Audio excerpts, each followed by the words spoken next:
bencana itu cuma 2 orang. Selain guru yang sama bapak sekolah, cuma 2 orang. Apa yang mempengaruhi kemudian itu menjadi problem yang saya lihat? Karena bagaimana perkembangan kami dengan desa sebelah itu sangat-sangat terbelakang. Karena dari segi pendidikan kami sudah kalah. Kemudian 2 orang yang sudah sarjana pun tidak bisa berbuat banyak, karena dia hanya mempunyai powerful sebagai seorang yang memiliki ilmu pengetahuan, tetapi tidak memiliki kemampuan untuk melakukan suatu kegiatan, manajemen kegiatan dan lain sebagainya. Sehingga ketika kemudian saya masuk kuliah di sini, saya mulai mencari tahu gitu, ada apa yang bisa menjadi motor bagi saya untuk bisa belajar banyak tentang organisasi, untuk mengelola atau manajemen banyak orang gitu. Saya waktu itu kosnya dengan Kak Fandi, mungkin kemarin ada bawa materi, ditawarlah itu Galeka ya. Namanya agak asing karena kalau organisasi lain itu kan pasti depan itu perhimpunan atau himpunan atau keluarga gitu. Masuklah saya ke situ di tahun 2018. Nah 2018 itu saya ingat kami sekitar 33 orang gitu. Ada yang sudah tidak kuliah, ada yang sudah wisuda, dan ada beberapa yang belum wisuda.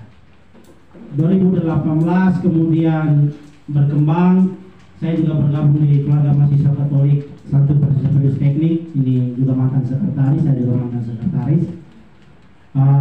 Di situ saya mulai belajar banyak hal. Yang pertama yang saya dapat itu adalah dinamika kelompok. Nah, kenapa kemudian dinamika itu saya pandang penting? Karena ketika sekarang saya sudah mengemban pekerja di lapangan, bagaimana kita bisa memanajemen problem-problem yang ada itu tentu kita harus tahu mau orang di lapangan.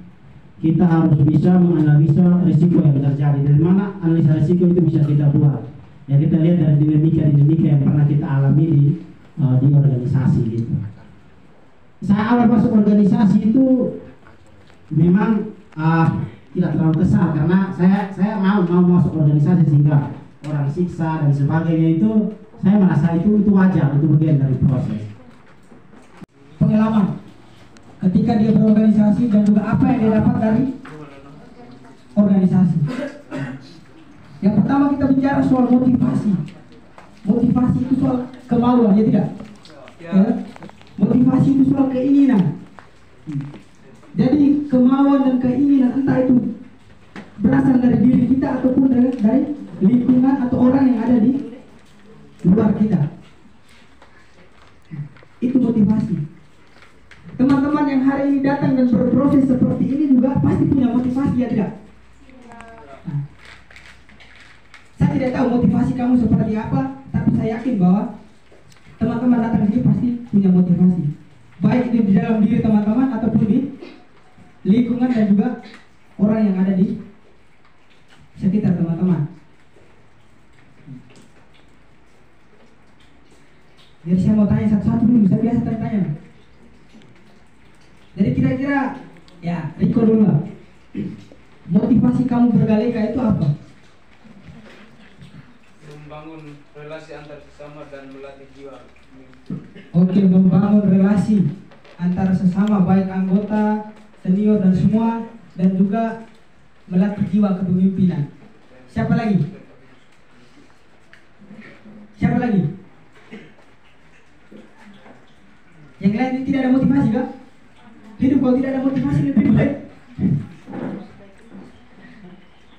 Oke, jadi kita berbicara ya, kita di sini ya sedikit sharing dan juga berbagi, ya tak? Jadi kami yang ada di depan mulai dari kemarin dan hari ini itu melalui sebuah proses yang sama. Proses yang sama seperti apa yang dirasakan oleh adik-adik sekalian. Kami dulu juga masuk karena faktor yang pertama mungkin ini ya, mungkin ada kemauan yang pertama. Yang kedua karena sering kosnya kami, lingkungannya kami itu dengan kakak organisasi semua. Lalu yang kedua mungkin ada kakak di dalam yang mungkin cantik-cantik kah, atau ganteng-ganteng kah. Itu juga menjadi motivasi.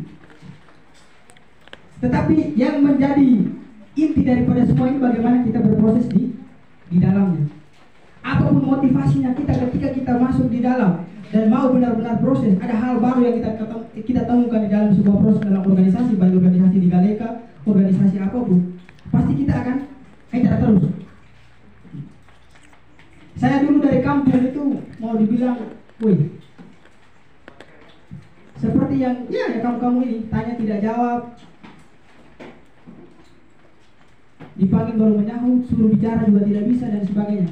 Tapi saya bersyukur bahwa hari ini saya bisa berdiri di depan.